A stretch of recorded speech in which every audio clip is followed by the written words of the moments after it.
You're listening to Canary Cry Radio.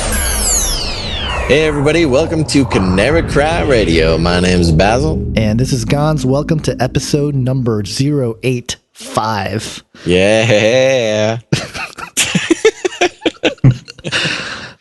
All right. So this is an awesome episode. Awesome dude. Awesome subject. Awesome. What wasn't awesome was some technical issues we were having. Hey there, Gonzo. Yeah, we were getting kicked off, or at least my recorder. I use Avid Pro Tools to track everything. Pro Tools kept crashing, basically, and it stopped recording every few seconds. We did good for a while, and then it would kick in again. So basically, we're just here, at the beginning to say sound quality may be a little shady throughout the episode, so we apologize. Yes, but it's been worse. It has been worse. It's been worse, so don't be too scared. Don't turn it off right now. Yeah, no, it's fine. We just, there was just so many times when, our guest was in a groove and things just dropped out and I had to... How embarrassing. I know. And most of the time, though, it was Basil in his groove and, things got cut off. Yeah, but that's not important. I'm always in a groove. So true. And there was a lot of weird stuff with this one, just in terms of technical stuff. But you know what? All is good because here it is. Okay, there we go. Let's go. We'll remind you as the date gets closer so you can stock up on snacks and beverages, but a comet is coming. A big and brilliant comet. It could potentially be 15 times brighter than the moon.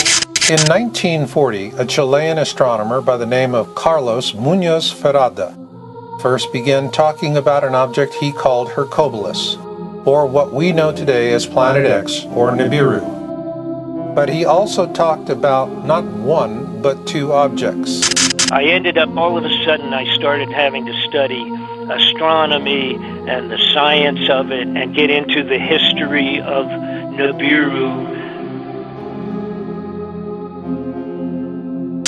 Is this really something that now may be coming back around? If Planet X exists, and I believe that it does, and if you make the assumption that it caused certain events or had certain effects on planet Earth, and while it was in the neighborhood of the solar system, I believe that it was here during the time of the Great Flood. I think it might have contributed, in fact, to the Great Flood, which I think occurred at the end of the last ice age. This started with a press release from NASA that they're still looking for Planet X because of perturbations in the outer planets, particularly Pluto. And so therefore they figure that it must still be out there. But that's a joke because anyone, and I mean anyone, any one of your listeners can take a digital camera tomorrow and take a picture of the sun. Don't look at the sun, just point the camera and shoot the picture, and then look at the sun, and you will see this glowing caterpillar on the side of the sun from the 3 o'clock to the 5 o'clock position, and that is the tail of Planet X.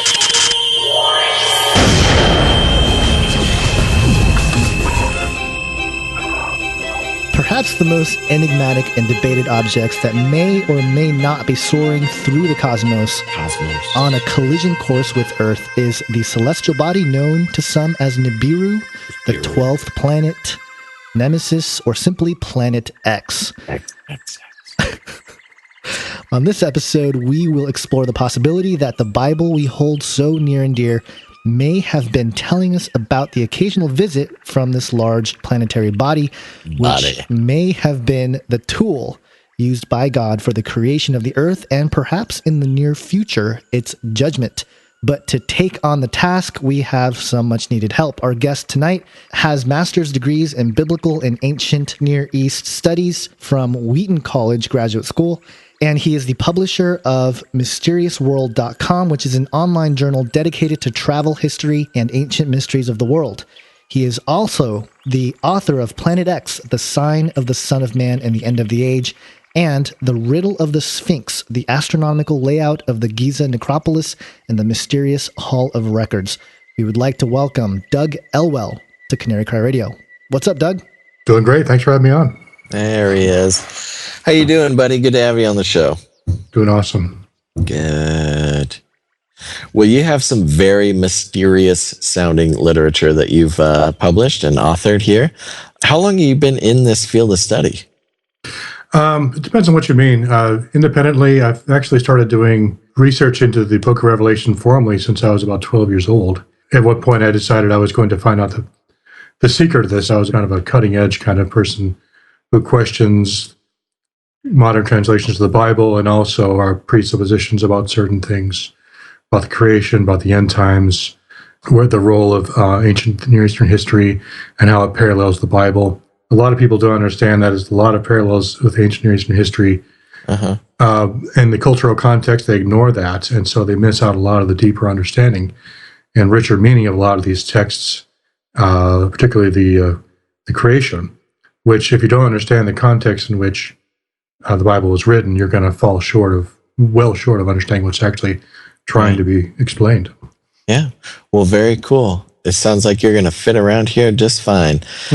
So tell us a little bit about your background. How did you become a Christian?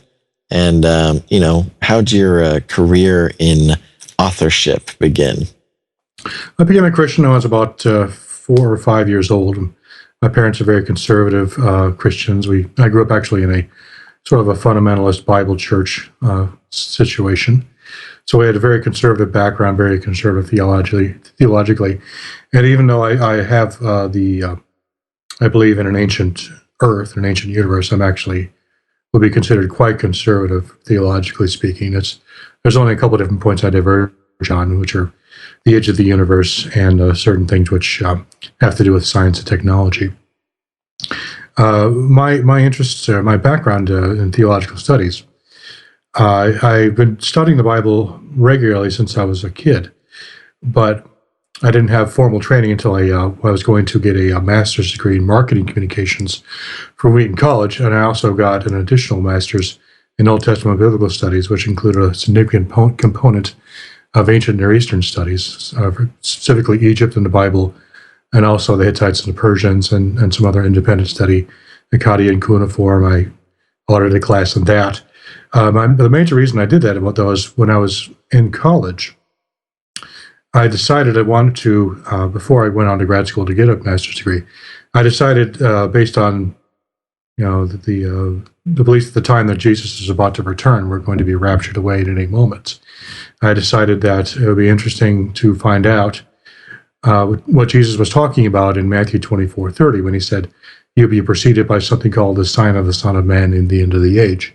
And I said, okay, what is this sign? Is it some kind of a star, some kind of a supernatural appearance, physical, supernatural, spiritual, something else? So I began looking into literature, and it occurred to me, and I don't know why, that this might be the same object as the Star of Bethlehem, or a similar kind of event as the Star of Bethlehem, which preceded his first coming.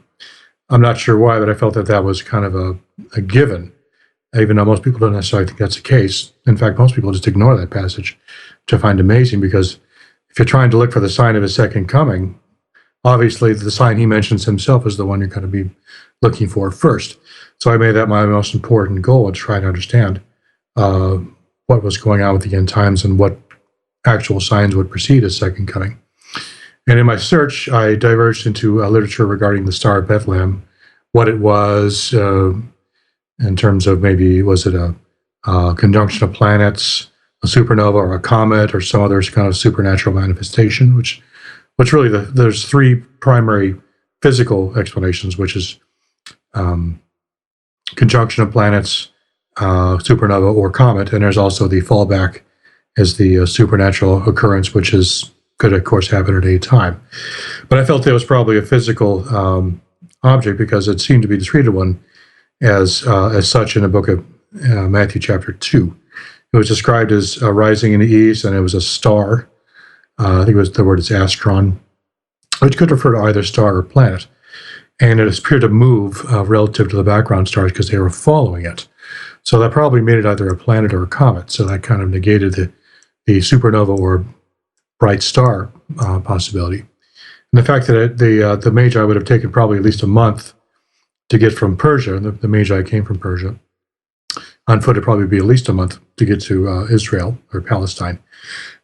I determined that it was probably not a comet, which are only really visible for a couple of weeks at most.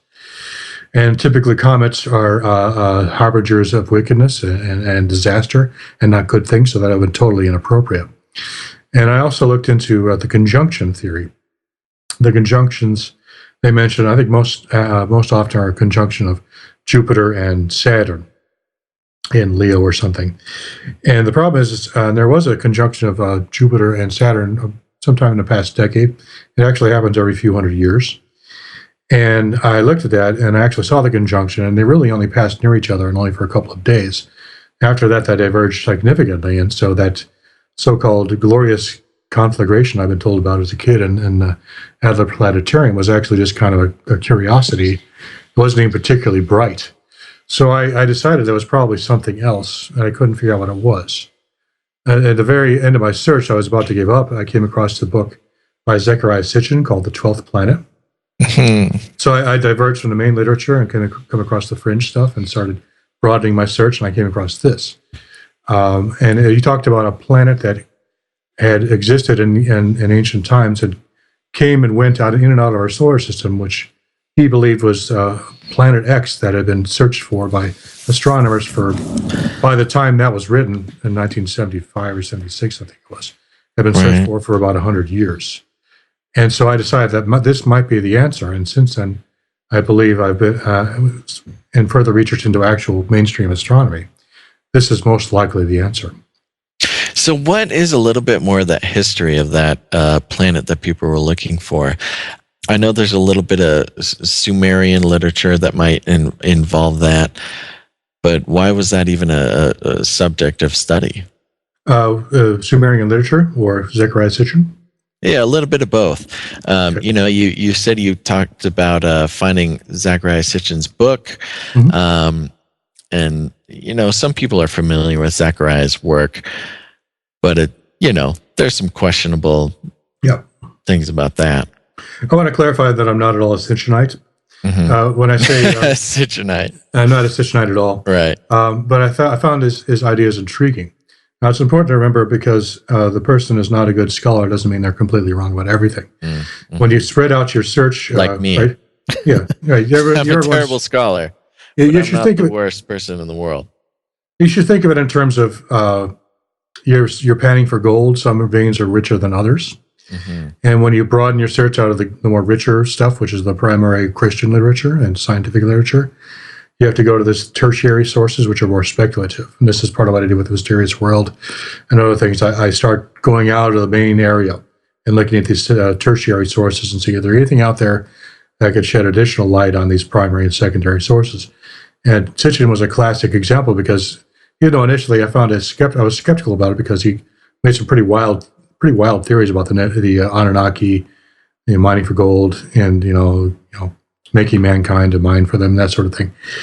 I wasn't sure if I agree with that at all, and I didn't know, but it didn't sound particularly biblical, maybe vaguely so, because the Anunnaki correspond pretty well with the Nephilim, or with the fallen angels, and the Nephilim. But I was mainly concerned about the Planet X theory because that was primarily what I was looking for, and so I took that as a lead to the primary references of Planet X. I checked it out basically and said, is there a Planet X out there?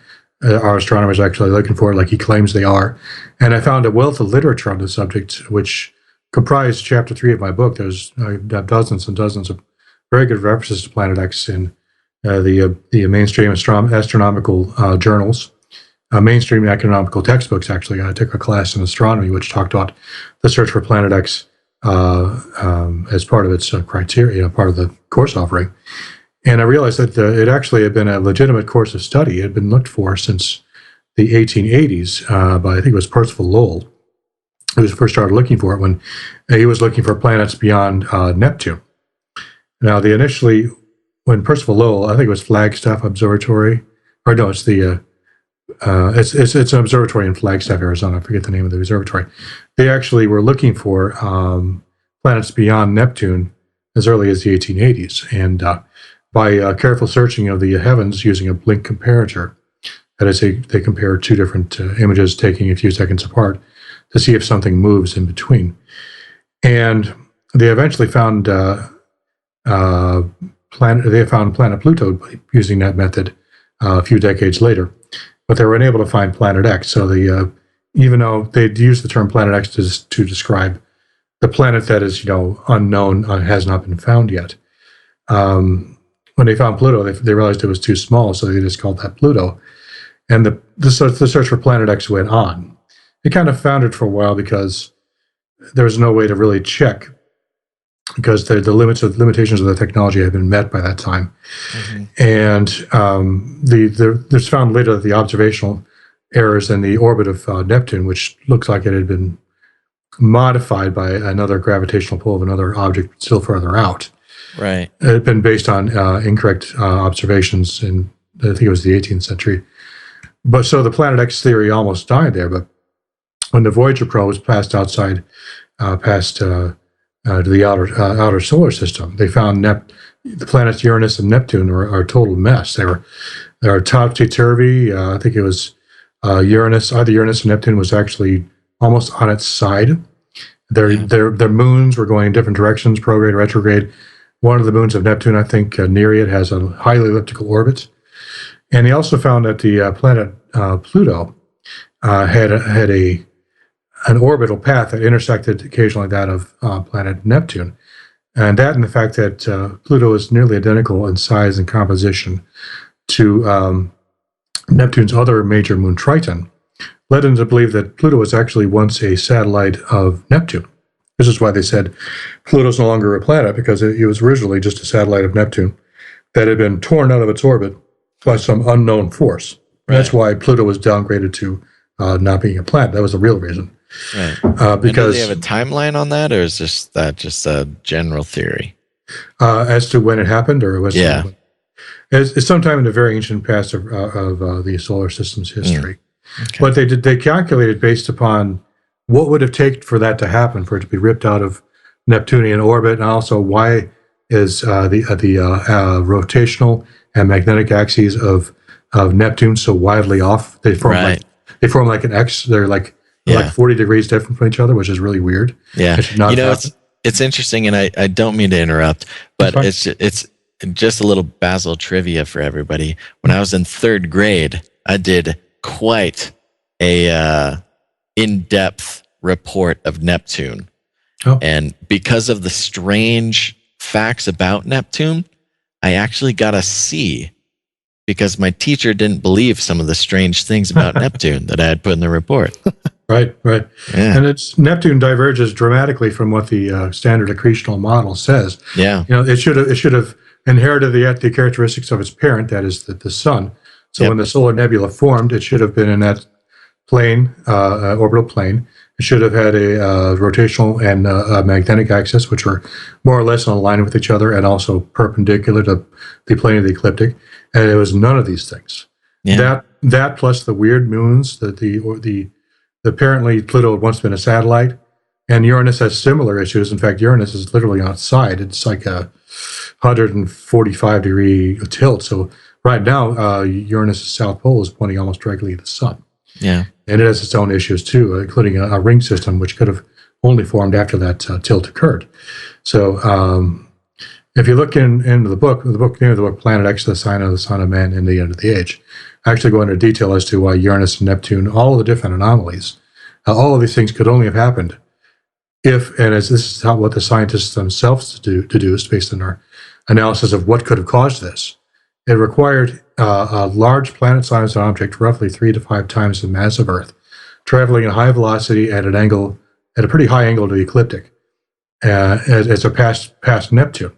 And this would make sense because this would explain why those two outer planets are so tilted, because in order to accommodate with the different angle that the other planet would have come in, they would have kind of averaged each other out. And so this new planet would have been brought more in line with the ecliptic, and Uranus and Neptune would have been tilted over to, as they were kind of pulled each other. Right. So they kind of averaged themselves out. Uranus and Neptune were more massive, so they were tilted less. But this new planet, which they say was really the only way this could have happened, because once they did the math, they realized that the only way this could have happened was a planet roughly 3 to 5 times the mass of Earth, traveling in an angle from up from underneath the solar system, coming in that direction. That's the only thing that could have done this. So this is why I'm so convinced about its existence, is it has to exist. So I wanted to first, basically after reading Sitchin, I wanted to make sure it was just based on a real science, not just some guy speculating on whatever. And so I convinced myself, based on this analysis, that Planet X had to exist because the science and the math proved it had to exist. The outer planets, they could not be in this condition unless a planet roughly 3 to 5 times the mass of Earth had come through the solar system at an angle and caused these effects on the outer planets. So one of the debunkings that I've heard about Planet X from the skeptics is that if a planetary-sized object passes through, the solar system twice every 3,600 years or so, that's based on the Sitchin work, then basically the idea is that planets will be all over the place, and none of the millions of objects that have their quote-unquote well-defined stable orbits will be in place. There's a pseudo-astronomy podcast quote here that says, almost all of the millions of objects within it are well-defined stable orbits that will last for a long time. This is almost impossible if, twice every 3,600 years, once coming in, once going out, a planet-sized object passes either through it or close by. The gravitational disturbance caused by a planet-sized object would significantly disrupt the asteroid belt, causing collisions among its members and for it to be scattered over time. So it sounds to me like what you're saying is that that's partially true, that there are disturbances that we can read. Right. Well, that's the proof. The disturbances are the proof. You should not have these disturbances. If you have a well-ordered system that forms without disruption from the beginning, then you shouldn't have these disturbances. So the disturbances themselves are the proof. So they ruin their own argument by the fact that they note this. The fact that there are asteroids to begin with means there must have been a disruption. Yeah. Obviously, it's a remnant of a previous planet that had once existed there. Yeah, I would like to interject a little bit, just to throw it out there for any listeners who may not have done the research. The asteroid belt in our solar system is actually, when you look at, I don't know, charts or graphs or pictures or anywhere on the internet, the asteroid belt in our solar system, it looks really crowded. It looks really, really crowded. And when you compare that to things like, I don't know, Star Wars, where they're flying through an asteroid belt and everybody's taking hairpin turns and TIE fighters are exploding because they are somehow less agile than the giant Millennium Falcon, you get the wrong idea about the asteroid belt in our solar system, which, correct me if I'm wrong, but if you were to fly a spaceship through our asteroid belt, you almost, I don't know, by a huge percentage, have a very little chance of actually seeing an asteroid. They're very, very, very far apart. Yeah, I think they're millions of miles apart, if not hundreds of thousands, if not millions of miles apart. You could easily fly through the asteroid belt and not see a single one. They're really, really spread out. So over time, this it's like you said, it's not like the Star Wars at all. Right.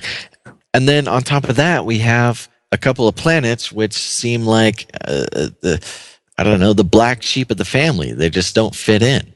So there has to be something.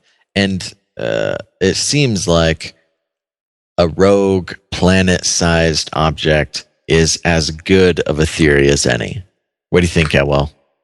Well, it has to be because there's nothing else that could do it. It's not like, just going to happen by random that Uranus is going to turn on its side. There has to be a causative agent for that to happen. For example, the planet Jupiter has a large ring system, and it also has a significant axial tilt.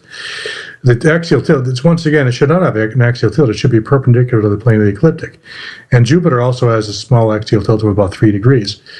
And if you look at the axial tilt relative to the mass of each of the planets, for example, Uranus, Saturn, and Jupiter, they become progressively smaller the larger the mass of the planet, indicating that if a planet had passed by them and altered their axial tilt, it will be smaller for each mass, the more massive the planet is. So Jupiter would have the least axial tilt, Saturn would be moderate, and Uranus would be severe. And that's exactly what we see. So Jupiter might also have been affected by this planet, as also Saturn, and all the way into Earth itself, which has a significant axial tilt too. I think it's 23.5 degrees. But what's interesting, most interesting to this fact, is that the two inner planets, Mercury and Venus, exhibit all the characteristics of planets as they should have formed out of the solar nebula. They are fresh and clean as the day they were born. They have no moons. They have no axial tilt, literally no rotation rate. In fact, Venus actually rotates backwards very slowly. It's like 3 times or 4 times a year compared to Earth, which rotates 365 times per orbit.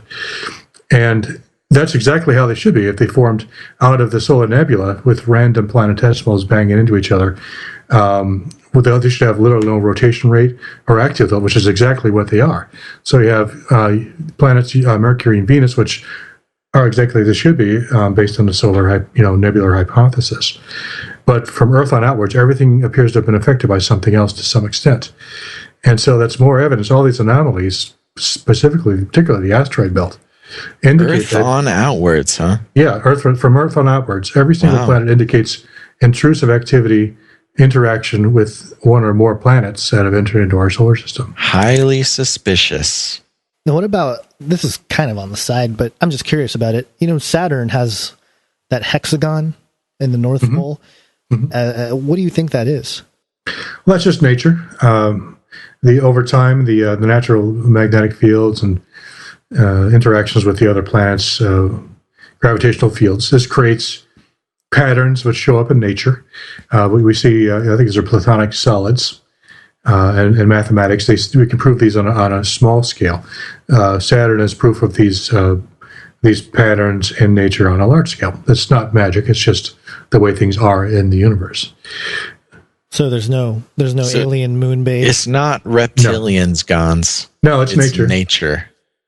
That's the way nature operates. That's the way math works, the way it works, because that's the way things are. Cool. I like that. I like that so much. It's really quite simple. I wanted to get into some of the Sumerian literature, and your book Planet X really goes into a lot of that, and it was really helpful for me to read through some of that because I kind of struggled with getting a grasp of which mythologies to read, because with Sumer there's so many different ones, and I'm kind of confused about which ones are Akkadian, which ones are Babylonian. It's a little over my head. I know the Enuma Elish is one that people always reference. The Atrahasis epic is another one. So based on a lot of the Sumerian literature that's out there, one of the things that I know as Christians we always face is that there's obviously a parallel between a lot of these Sumerian writings and the biblical accounts of creation. How do we deal with that in terms of people suggesting that, Moses, if Moses was the one that wrote down Genesis, he just copied it from the Sumerian literature. That's the kind of, and he was trying to promote monotheism as a new form of religion or whatever. That sort of attack on Christianity. How do you deal with the fact that the Sumerian literature came before?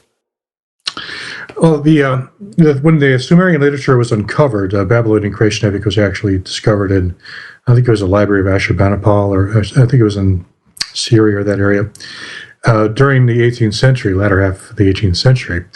And of course, people who want the Bible to not be true, who decided in their minds it's not true, will automatically assume, well, since this is similar to the Bible, therefore the Bible must have ripped this off. End of story. It's a myth. That's what the German liberal scholars would say. The Gerhard von Rad, R.K. Harrison, not Harrison, mostly Gerhard von Rad, whom I had to study in grad school as a liberal critical scholar. These are German scholars who really grew out of the 19th century and made it their life's mission to debunk the Bible and mythologize the whole thing. And my theory is that they both came from a common root tradition that was Hebrew in character. Now, not many people understand this, but the Babylonians are actually a Semitic people, and they were related to the Hebrews going way back. They diverged probably around the time of Abraham when Sumer was destroyed by fire from heaven. And Abraham was actually called out of Ur the Chaldees, which was the major city of Sumer, and told to go to the land of Canaan, where he would, the promised land and so forth. This happened immediately after, shortly before Sumer was destroyed by fire from heaven, which is talked about in your own literature, and I talk about it in chapter 6 of the book, how that destruction of Sumer and Ur parallels neatly the book of Job and the destruction of Job's family by fire from heaven as well. In fact, I think they were actually the same or a very similar event. But I believe they have a common root tradition, but because the Hebrews had a monotheistic tradition, and the Babylonians were polytheistic, they took the same source material and expressed it in different ways. The Hebrews used literature like Job, which I believe is the Hebrew version of the ancient creation epic, and the Babylonians created a story, like a mythology, which used many different deities. So the Hebrew version which had one deity, which was a dialogue between man and God, and the Babylonian version of the same material was a battle between the various deities, who were actually deities that were worshipped during the times of the Sumerians. Those are Sumerian deities. Anshar, Kishar, all the rest of them, they're all, except for Marduk, they're all Sumerian. And there's a political component to it and a religious one, because the insertion of Marduk into that ancient creation epic, which was Sumerian and preceded the Babylonians by maybe thousands of years, indicated a political and religious conquest of the Sumerian gods by the Babylonian deity Marduk. So by inserting him into their story, they're saying they've overthrown Enlil, replaced by Marduk, and said, since we defeated you militarily, our God was stronger than you, and Marduk is now the head of the pantheon and the hero of the ancient creation epic. So what happened with the Hebrew version is it was written down in form of the book of Job, which passed down unchanged for many, many generations to the current day, whereas the Babylonian and Sumerian version changed hands occasionally. Whoever ruled that region, their god became the hero of the epic, and so over time it kind of changed. The original Sumerian one was a little bit different. The Babylonian creation epic we have right now, Nemesis, is the most comprehensive and best developed one we have, so we use that as a reference. But there were other versions. Now, if I may, for just a second, how does the book of Job get mixed in with translations of literature involved with a creation tale? As far as I know, Job isn't traditionally taken as a creation story. Mm-hmm. My theory is that it took the same root creation material and expressed it in a different way. For example, like I said, the Babylonians created like a myth, an epic, a narrative drama, whereas the Hebrews wrote it down as a sort of a discussion between God and man. It was more of it was kind of a drama, but it didn't involve any deity except for God.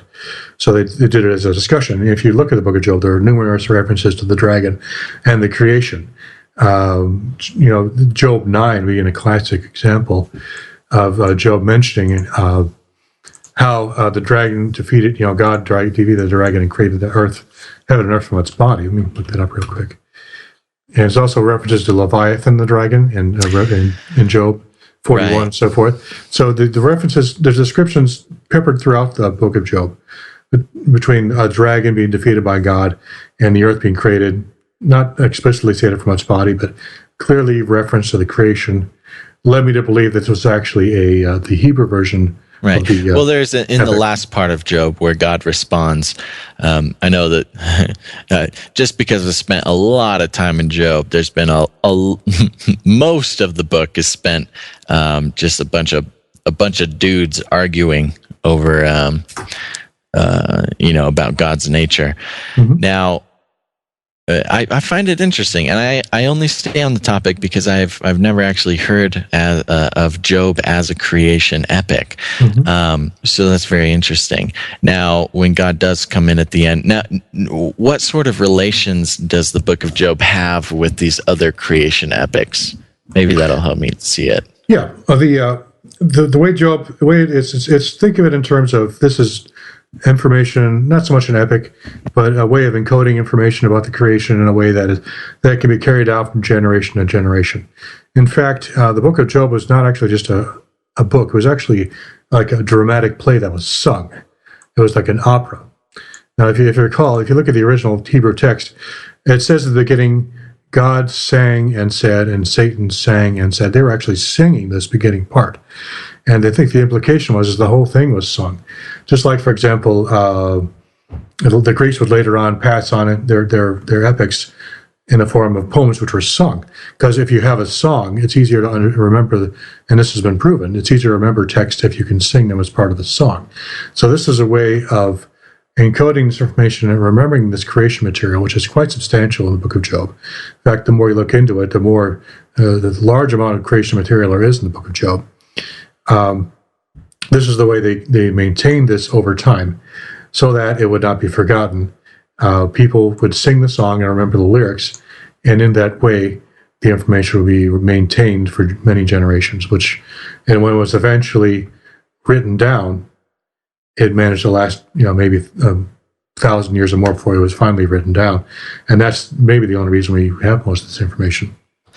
Can you walk us through some of the passages where you see the creation happening in Job, especially since it was a fascinating chapter when I read it as well, and I think the audience and Basil will enjoy it too. Okay.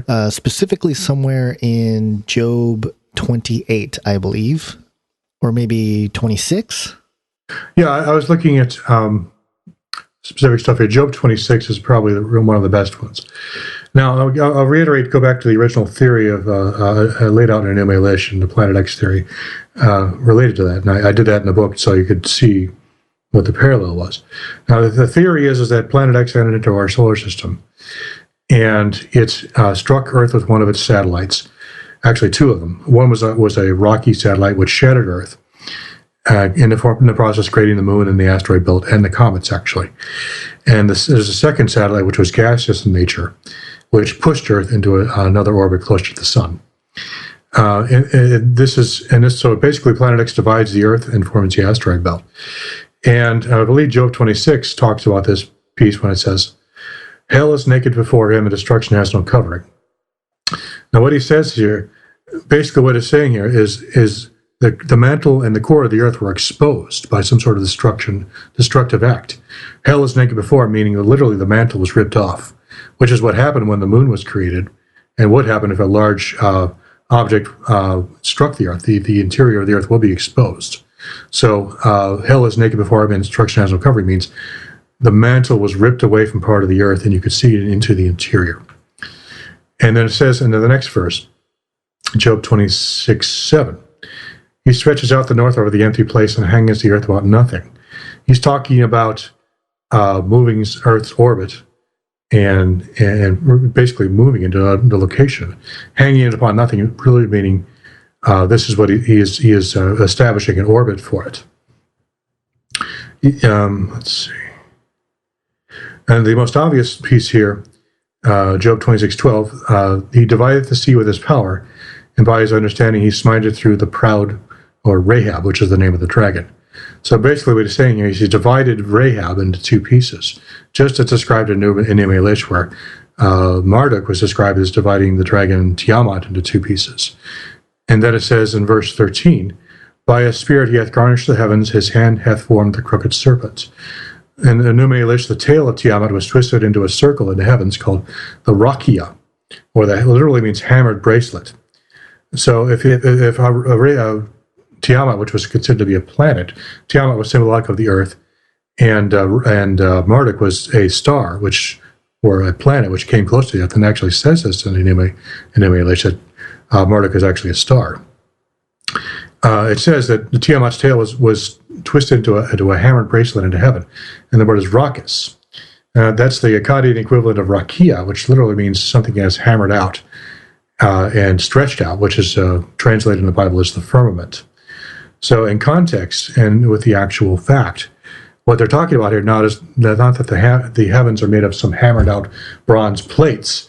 What it means is heaven, the second heaven, is made of crushed rocks that were spread out and are orbiting in the heavens right now, which we now know as the asteroid belt, not a hammered plate. It's actually talking about the creation of the asteroid belt here. So you have here Enuma Elish talking about the dragon being shattered and spread out. You have in Job 26 talking about the dragon being shattered and spread out also. And we know for a fact that there are asteroids out there that were shattered and spread out sometime in the past. The clear parallel is this must be a description of the asteroid belt. It is fascinating. That's a fascinating way to look at it. Very, very cool.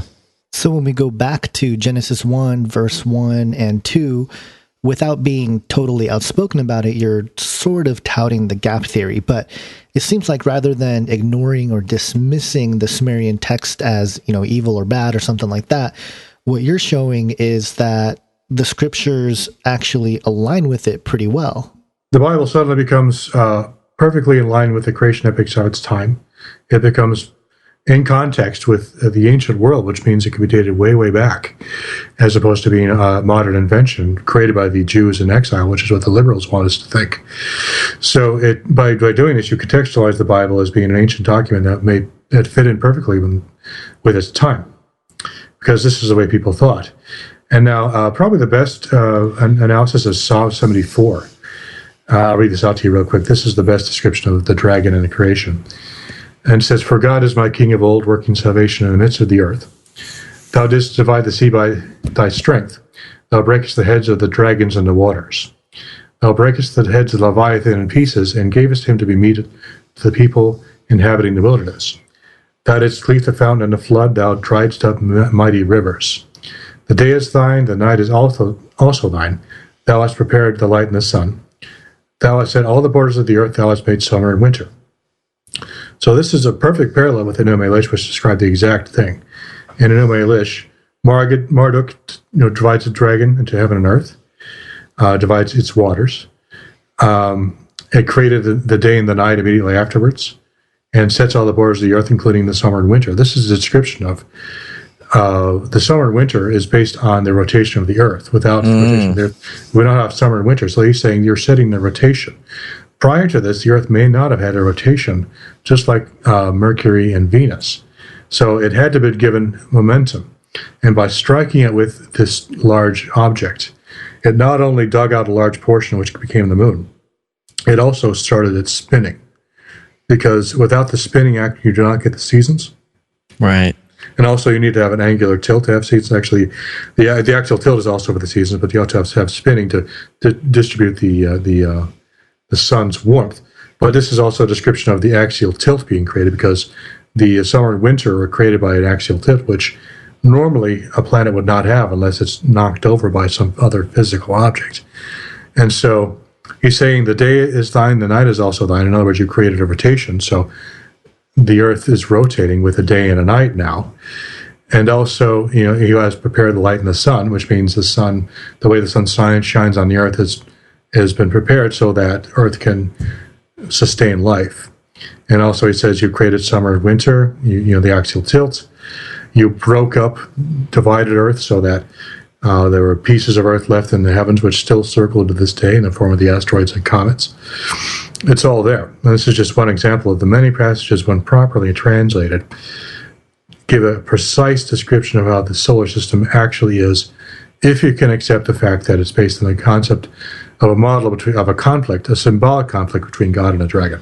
So this is interesting, because what you're suggesting is that a lot of these passages are celestial events with planets and comets, smashing into each other and stuff like that. But am I right to assume that you're not necessarily neglecting the supernatural side of this whole thing?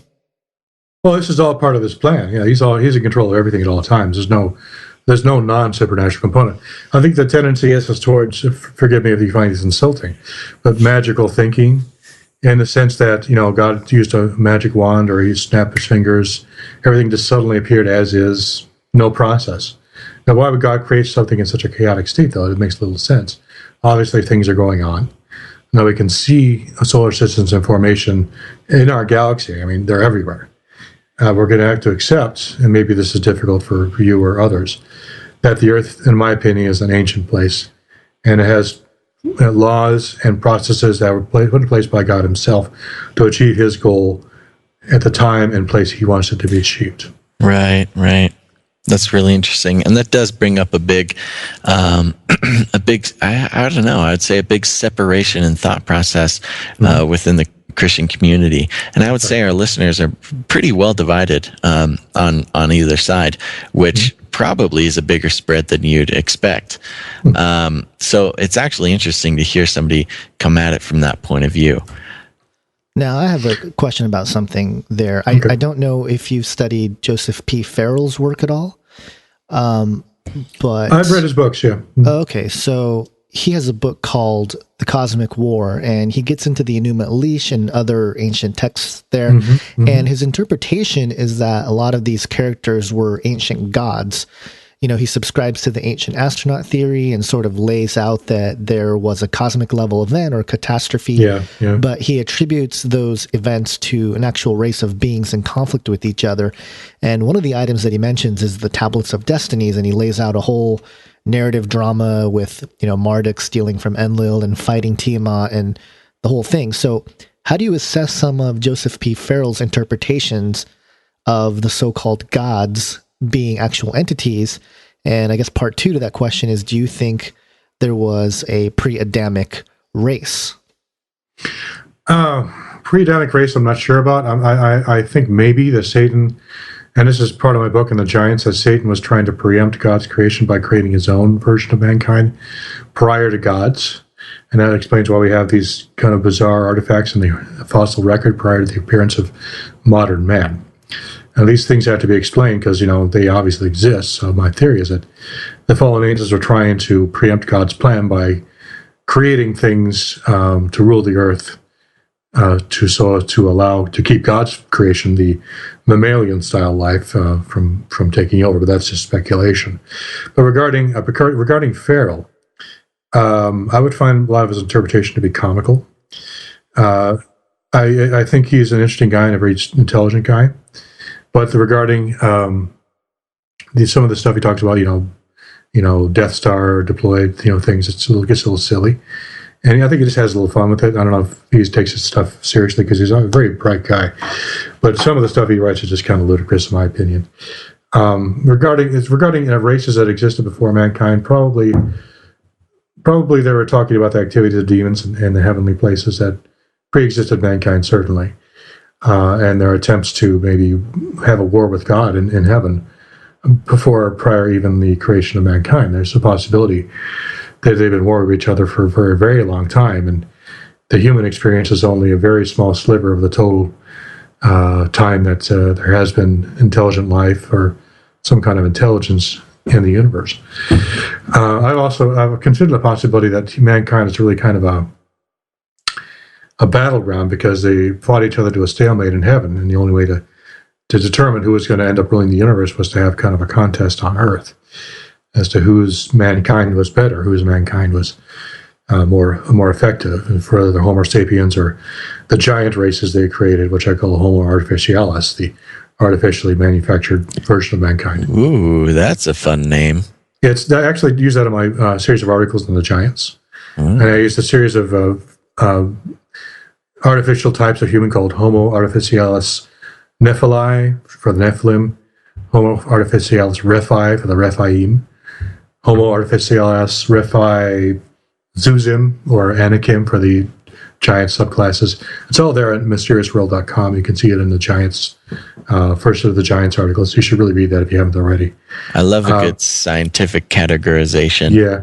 It makes it a little easier to understand because there are a lot of giant clans, and really, if these people existed, they need to be classified. So that was my suggestion. But yeah, it's as far as a lot of that fringy. What I do is not really all that fringy. There's some super fringy stuff out there, which is really bizarre. Farrell is a classic example. Wait, you haven't heard of Obama teleporting to Mars? Or the Wormicorn? I haven't heard of the Wormicorn. I've heard of Obama teleporting to Mars. So. Okay, you should study up on the Wormicorn. Wormicorn. It's a new one. It's a new one.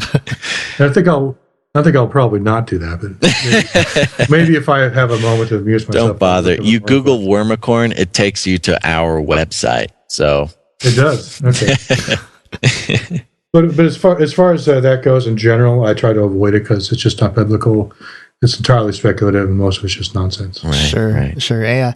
And it's interesting that first Job 38, when it talks about some of the things God seems to have laid out, like, who laid the cornerstone. He's talking to Job when the morning stars sang together and the sons of God shouted for joy and all that stuff. And to me, the interpretation that I've always understood it to be is that God is sort of saying, were you there during the creation of the earth, and were you there when the morning stars and sons of God shouted for joy, etc.?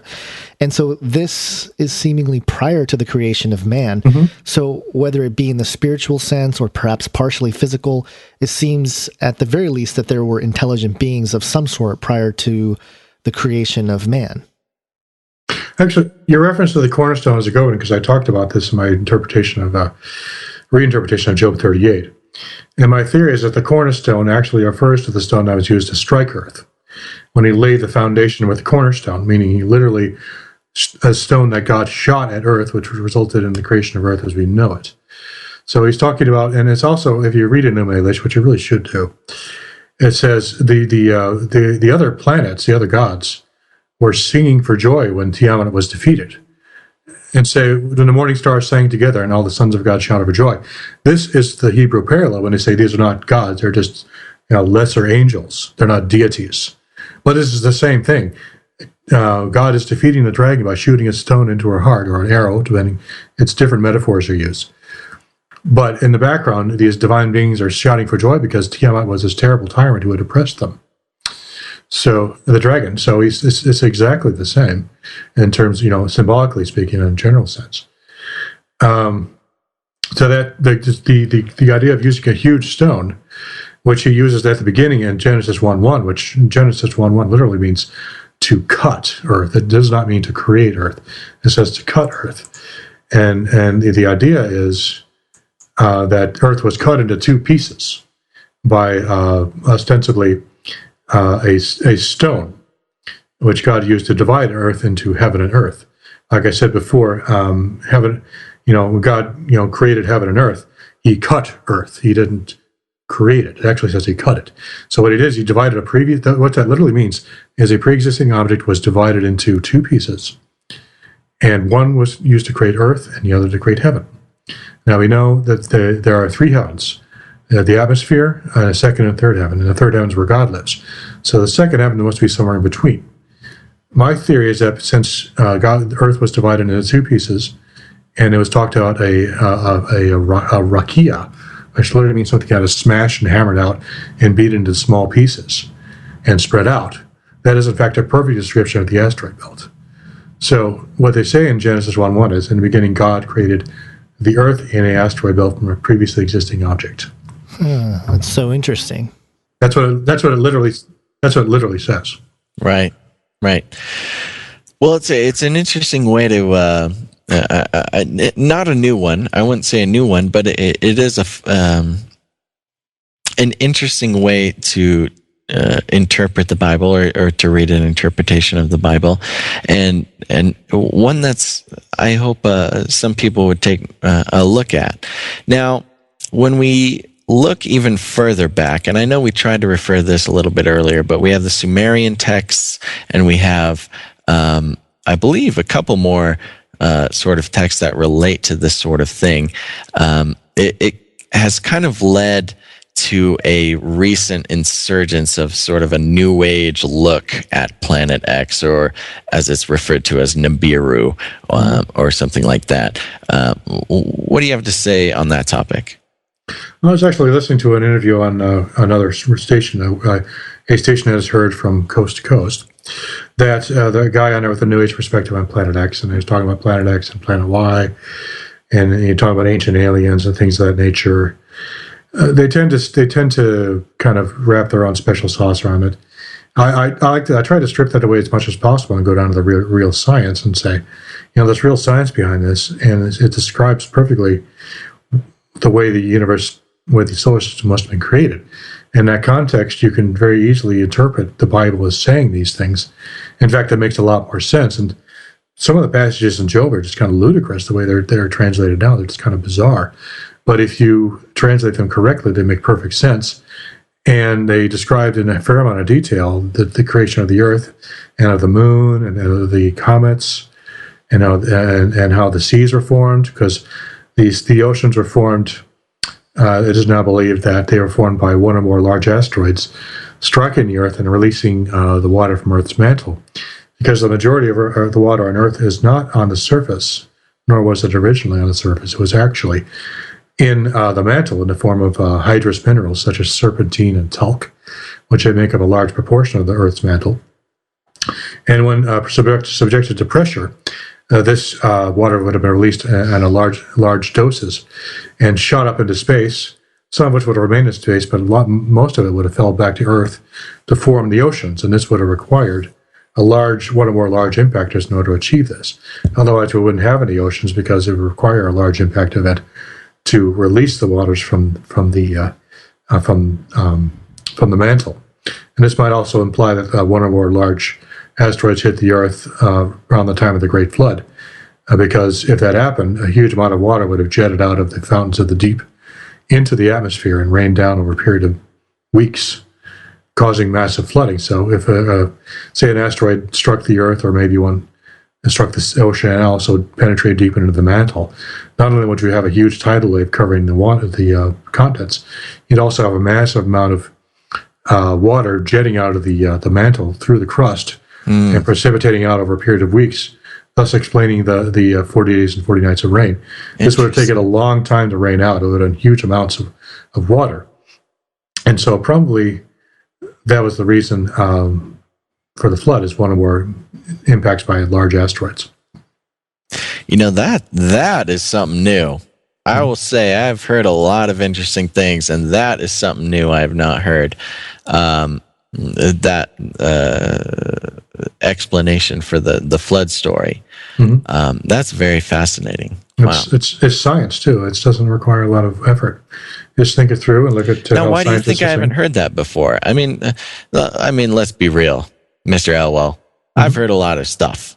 I believe that unicorn thing. Yeah, I mean, come on, Wormicorn originated here. I mean, we've had a lot of people and a lot of very well science-minded folk, and along with all of the more mainstream arguments and explanations for the flood story, why, if this is so scientific, why have I not heard of this before?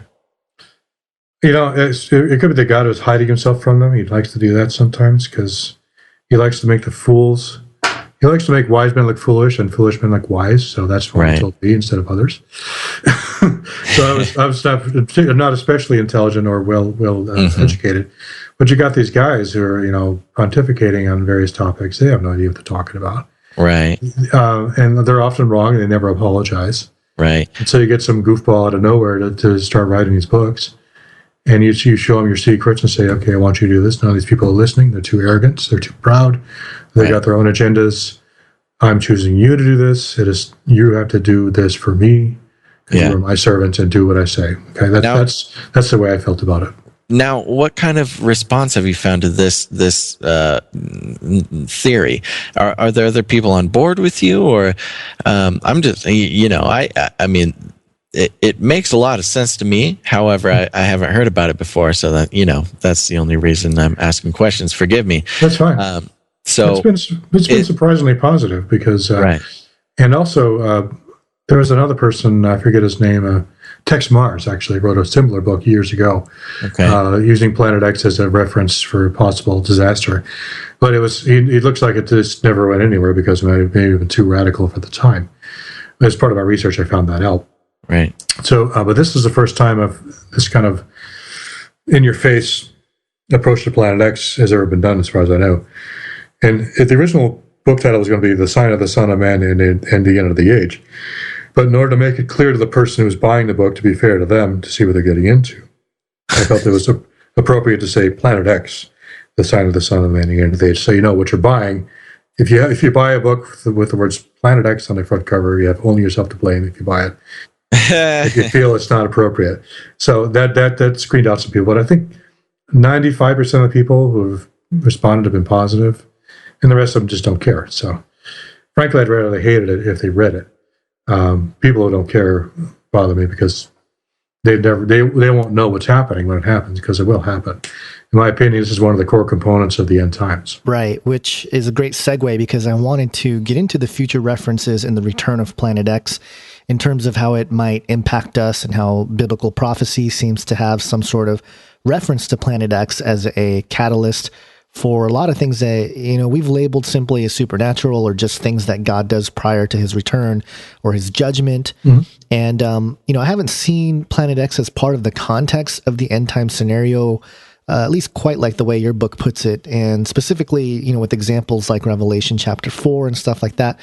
But what if we start in Matthew 24, maybe? Is that a place where you can launch into how Planet X might be related to biblical eschatology? Yes, that's fine. Matthew 24 is the core of my theory, because the title of the book comes from there. And I talk about, he talks about it here, a series of events which correspond pretty much with the seals and the trumpets. And then he says Matthew 24:30, he says, start at 29. In fact, 28 to 32, because they're in the book where it says, "For wherever the carcass is, there will the eagles be gathered together." That's actually a reference to the book of Job, which is a creation passage, so that's interesting too. Generally speaking, the creation in the end times will be linked because of the presence of Planet X. As it was in the beginning, so will be in the end. But I'll read you this passage because it's critical. This is Matthew 24, 29 through 30. He says, "Immediately after the tribulation of those days shall the sun be darkened, and the moon shall not give her light, and the stars shall fall from heaven, and the powers of the heavens shall be shaken. And then shall appear the sign of the Son of Man in heaven. And then shall all the tribes of the earth mourn, and they shall see the Son of Man coming in the clouds of heaven with power and great glory. And he shall send his angels with a great sound of a trumpet, and they shall gather together his elect in the four winds, from one end of heaven to the other." So basically what they're saying is, immediately after the tribulation of those days, which I believe is referring to the seventh trumpet, which is the great tribulation, the really bad stuff when the bowls are poured out, and which is the wrath of God undiluted. Planet X will appear, and stuff will really start happening. I mean, it'll begin its attack run. Then as a result, the sun will be darkened, and the moon shall not give her light, and the stars shall fall from heaven. What that means is the stars falling from heaven, obviously the stars will not fall from heaven, or the earth will be totally incinerated. And it's not even physically possible. So what he's talking about here is there's massive meteor showers. Massive, huge, causing huge amounts of damage. Meteors, asteroids, things are getting totally blown away now. Cities are being shattered. And as a result, the sun is darkened and the moon shall not give her light because of the massive amount of dust that's thrown in the atmosphere as a result of these asteroid strikes. And it says the powers of the heaven shall be shaken. This literally means, the powers of the heaven literally means the planets, because the powers of the heavens are the gods in the ancient Near Eastern mindset. These are the gods were the planets, and the powers of the heaven, when you say they're shaken, that literally means that the orbits of the planets themselves will be altered. Now, the only way this could happen is if a planet passed by these planets, because that's the only way you could alter their orbits or affect them in any way. That or, magic, or, fiat, whatever. Forgive me for using the term magic. It irritates me because of the magical thinking. It's either a rational scientific explanation or it's magical. And people fall into it was a miracle kind of concept, which is fine. But in this context, we're talking about physical events caused by physical objects. And there's an interface between the physical and the spiritual there too, so it gets a little confusing. But for the practical purposes, we'll say that God has created an object to achieve a goal, a physical object, which I believe is Planet X. And so right after that, when he says the orbits of the planets will be changed, massive asteroids will be falling and throwing dust up into heaven so bad that the sun and the moon will be darkened. Then this sign appears in the heavens, and this sign it's not a small thing. The tribes of the earth, the peoples of the earth, are terrified at this thing. Why on earth would they be terrified of this sign? It was just some bright light that's saying, "Here I am." This thing is an imminent threat to the existence of mankind itself. This thing is coming towards Earth, and it's about to totally wipe them out. And then Jesus, in that glorious appearance of this planet, which flames out like a gigantic comet with huge wings that span probably halfway across the visible heaven from Earth. And this is why Jesus says in later chapter, as lightning goes from the east, so it goes to the west, so it shall be the coming of the Son of Man. This is probably referring to the wing-like tail of Planet X, which at its fullest will cover a large section of the heavens. Think of a gigantic comet the size of a planet. Can you imagine how big the tail of that thing would be? He's talking about a tail that stretches all the way from the east to the west and covers the entire Earth, and is so bright that it reflects the sun, so that the night side of the Earth is as bright as the day side. And that's talked about in the other prophets. That's what they're talking about. When this thing comes close, it's going to reflect a huge amount of solar light off of its tail back onto the Earth, and there'll be no time for the Earth to cool overnight. It'll get hot during the day and hot during the night. It'll get hotter and hotter and hotter, and men will curse God because of the heat. That's what they're talking about. That's the only way that could happen. You'd have to have a reflection of the sun off of another object that was bright enough to do so. A large planet with a huge cometary tail would do that very thing. And then he sends out the angels with a trumpet. So they see this thing coming at them, which is just causing massive destruction. It's altered the orbits of the other planets, and they're thinking it might actually destroy the Earth. This isn't a heavenly apparition of a choir of angels. This is a big deal, and it's a very real, very physical danger which is about to strike the Earth. That's my interpretation of this passage, that is as actually a description of the near flyby of Planet X, which God will use to judge the Earth as a mace is used to shatter a clay pot. Yeah. No, that's very interesting.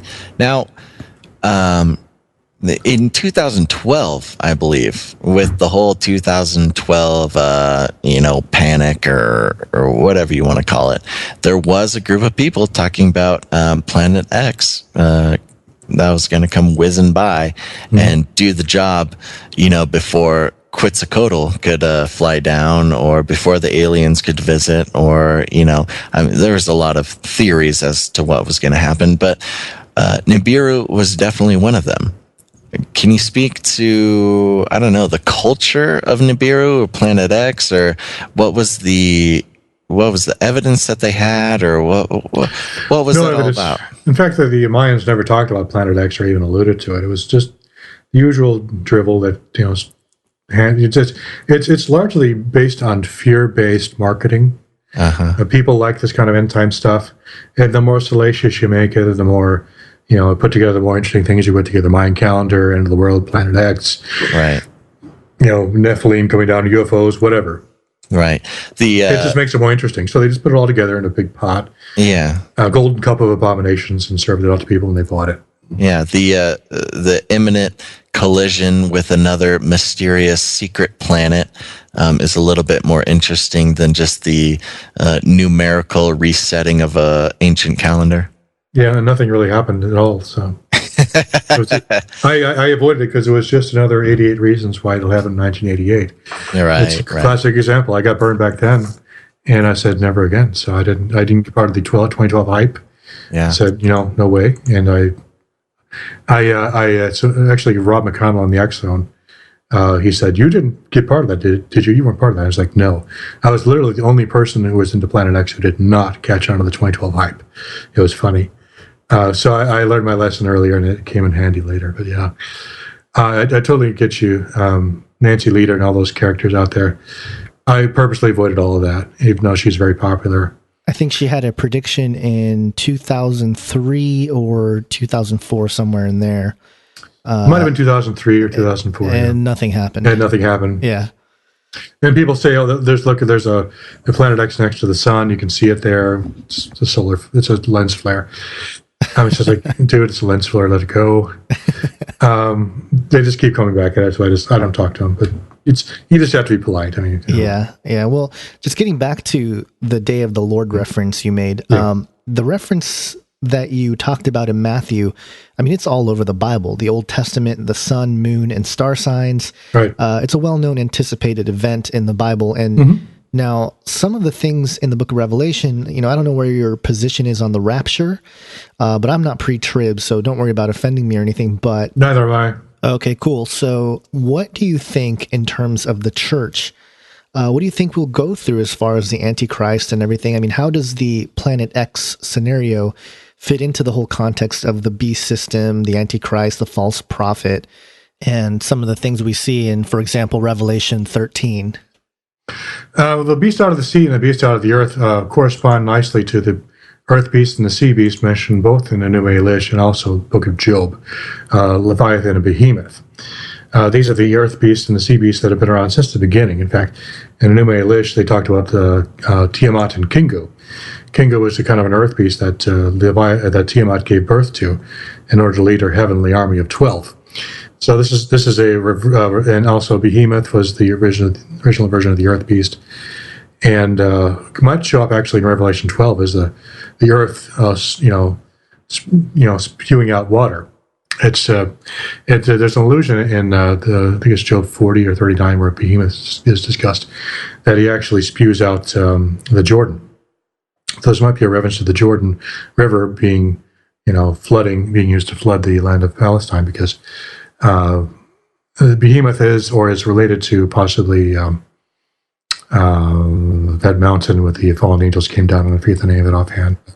Mount Hermon. So he might be related to Mount Hermon and to the core of the Mesopotamian myth of Ninurta.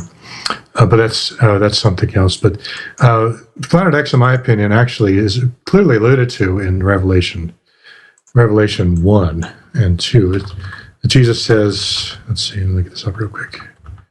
That's right. He says at the beginning of chapter 1, at the end of chapter 1, and he that overcometh and keepeth my works unto the end, to him I will give power over the nations, and he shall rule them with a rod of iron, as the vessels of the potter shall they be broken to shivers, even as I received of my Father, and I will give him the morning star.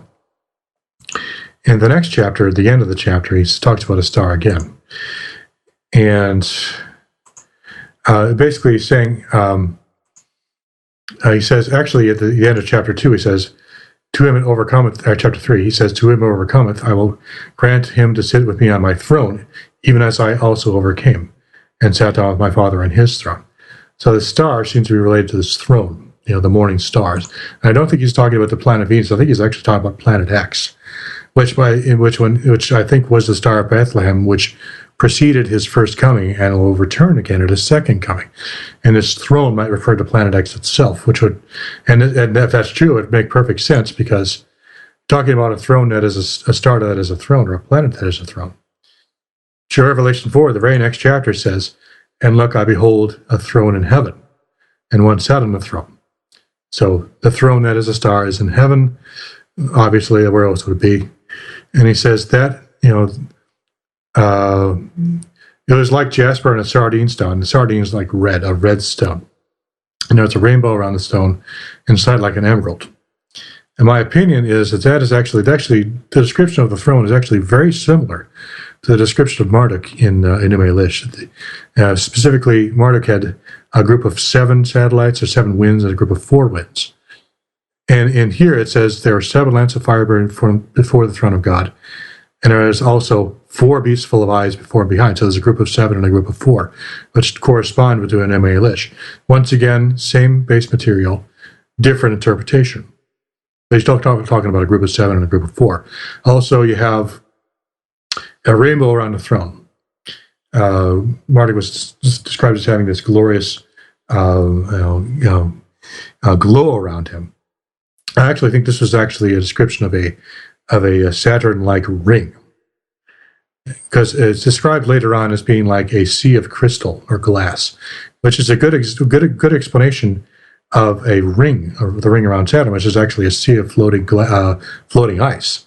So there's a sea of crystal, a sea of glass like under crystal, which is around the throne. It looks like a rainbow. That's a good description of a ring system like that of Saturn.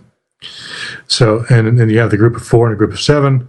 And you also have the throne looks like a great red stone. He's describing the throne as a great red stone, which is in heaven. It's like a star. There's a rainbow around it. There's a group of 7 things around it, another group of 4. And this sounds an awful lot like Planet X. This is a very good description of what someone described Planet X if they were trying to hide it in plain sight. That's interesting. Well, what about the passages that talk about, being covered with eyes, the wings that are covered with eyes? It's in Ezekiel and other places. What do you think's going on there?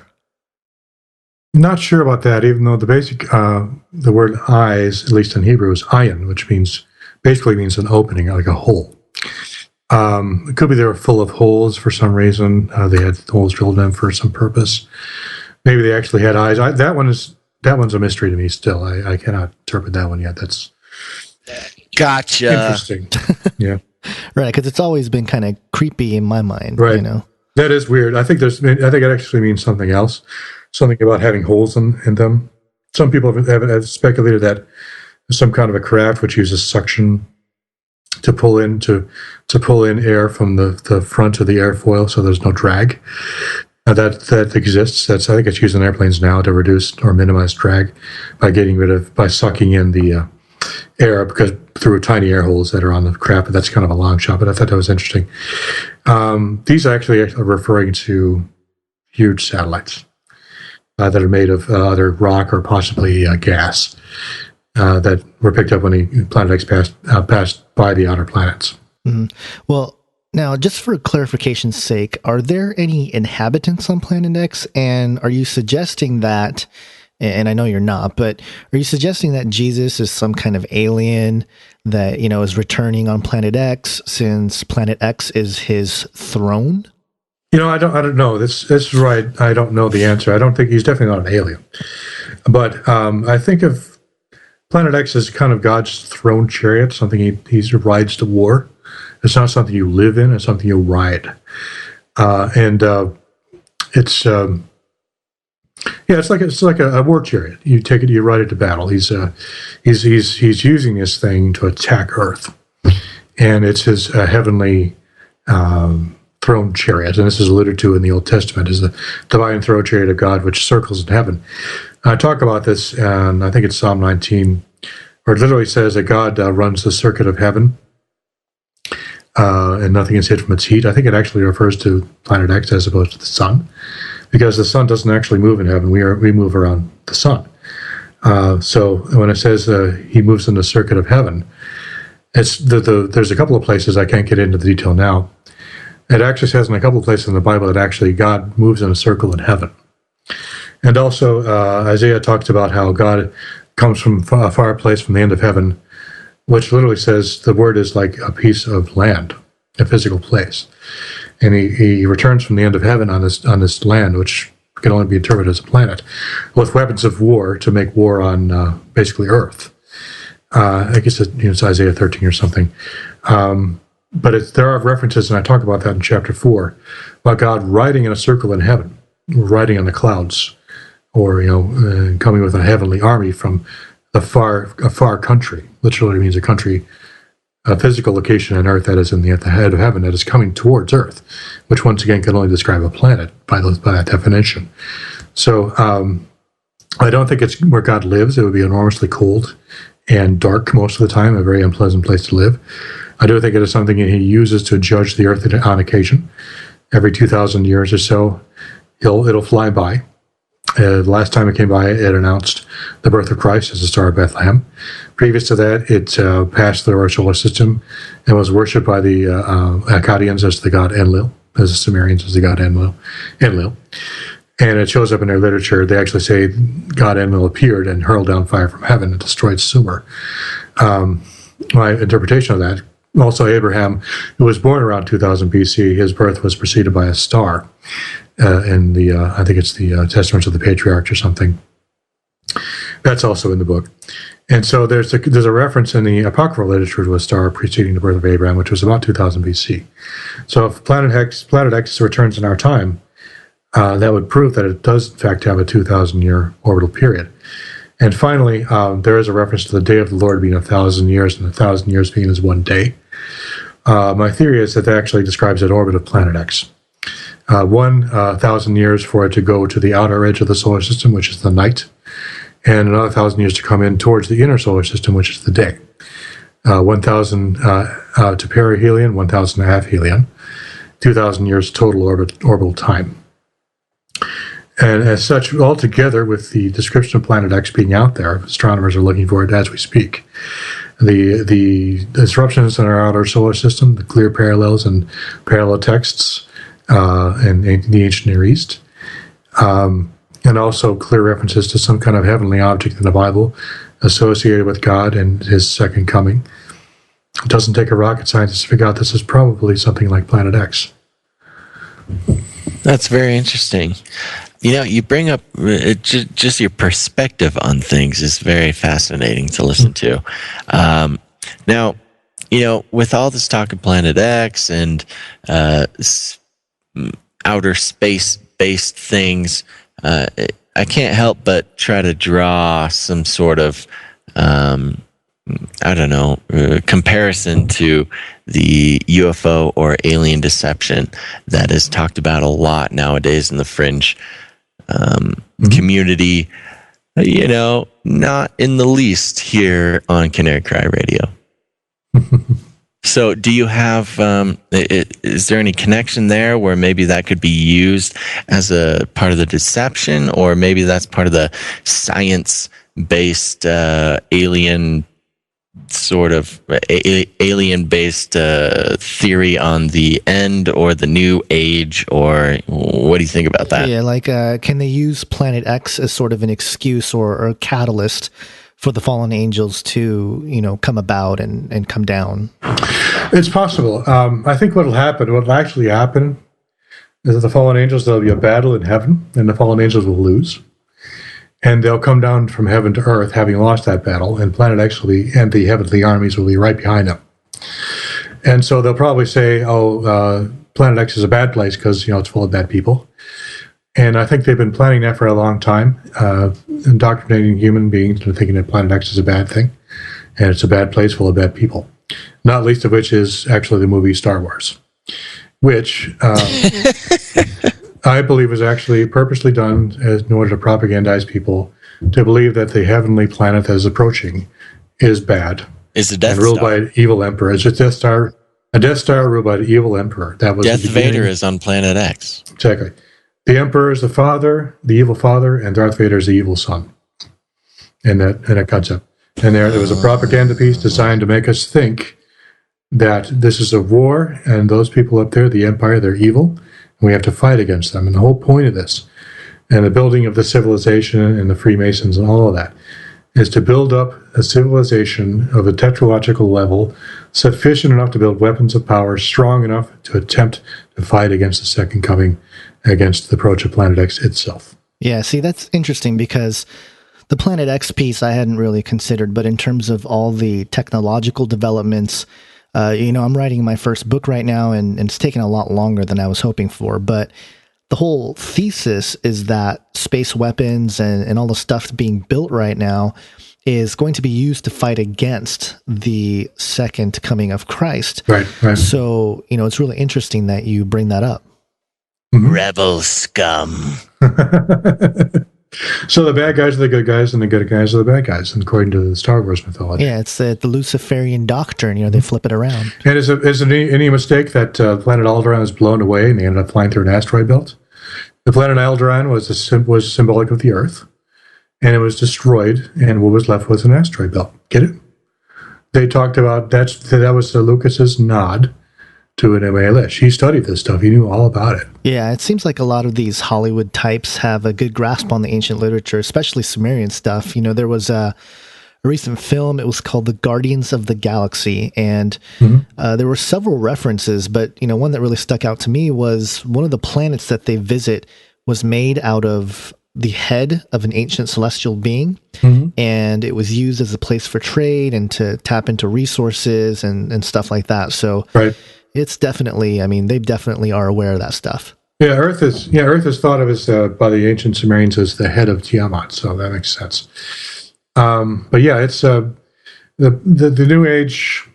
I think they're kind of uncomfortable with it, partly because my book, I think, has had an influence on them. In fact, I heard some influence of my thoughts on the guy who appeared on Coast to Coast, and I'm hearing people say things that I hear that I say in my interviews regularly. Some of the statements I make, it's having an effect. And I think that they're thinking twice about using Planet X as part of their theory, and they're trying to recapture for the New Age side of things with the Sitchin and everything, because I'm starting to co-opt the conversation as making it more of a Christian thing, which they don't want to do. Like, so you alluded to, you were correct to say that they are using Planet X as part of the New Age gospel, and so you have to be careful when you talk about this to make sure that this is clearly not New Age in orientation, even though it can be thought of as that way. And so I guess it's buyer beware. I went out of my way to make Planet X the first chapter to be a very, very conservative theologically, and so that should make anyone ready to get clear as to what my position is. Yeah, and I think that's what really drew me in, because, I received the book as part of a package from Tom Horn. And at first I was like, well, I don't know about this, but, I read the first chapter and I was hooked. So thank you for writing the book, because like so many other things, the biblical answer seems to always make the most sense. But we're about to start wrapping it up here. But if there's one thing that you want your readers and listeners of this episode to walk away with, what would it be? I would say you should take seriously the possibility that there is actually another planet in our solar system. If you want a basic understanding of the concept of Planet X, I would recommend the book The Hunt for Planet X, which is basically an analysis of the search for Planet X since the late 1900s all the way to the present. There's, of course, my book, Planet X, The Sign of the Son, the Man, the End of the Age, which talks about all sides of the book, from scientific, Christian, Sitchinite, and apocalyptic point of view. And beyond that, I would say probably just pick up a straight-up book on astronomy. There's plenty of books about astronomy. There are books about Planet X, including books like Planets Beyond, the search for the outer planets in the outer solar system. Lots of good books on the subject which talk about Planet X from a mainstream scientific perspective. And also brush up on mainstream cutting-edge research on the comets and on the asteroid belt, and particularly on the giant impact theory of the creation of the moon. And once you understand all these things, you'll begin to understand where it is I'm coming from and why I'm so confident that this position is the correct one. So basically, if we study space, we will discover that Planet X is a totally viable theory. Viable, yeah. Yeah, very cool. Well, thank you so much for coming on the show. Everybody, this was Mr. Doug Elwell. Hey, if you got a website or a place we can look at your materials, let us, what is that? Where can we go?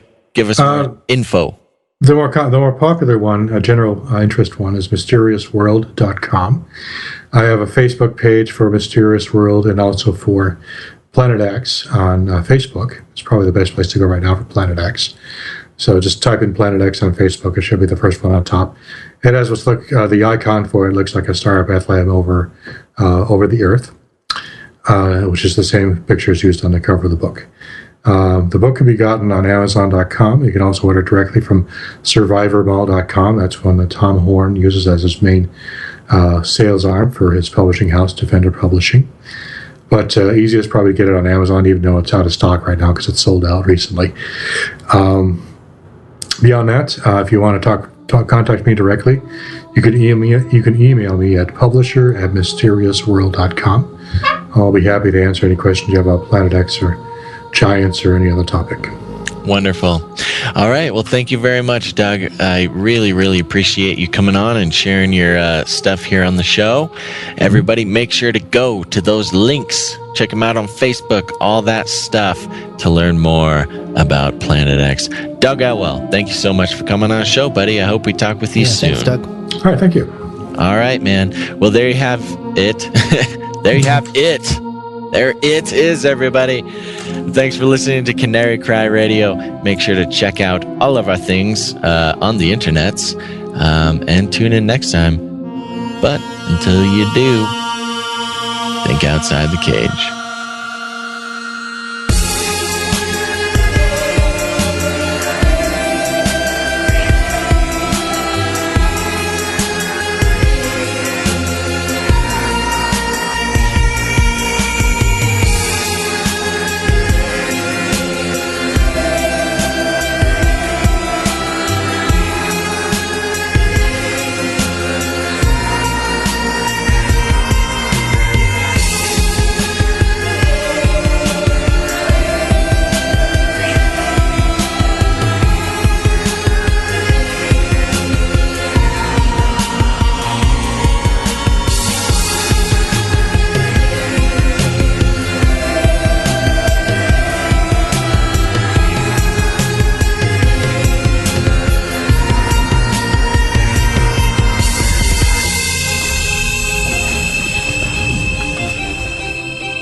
Until you do. Yes.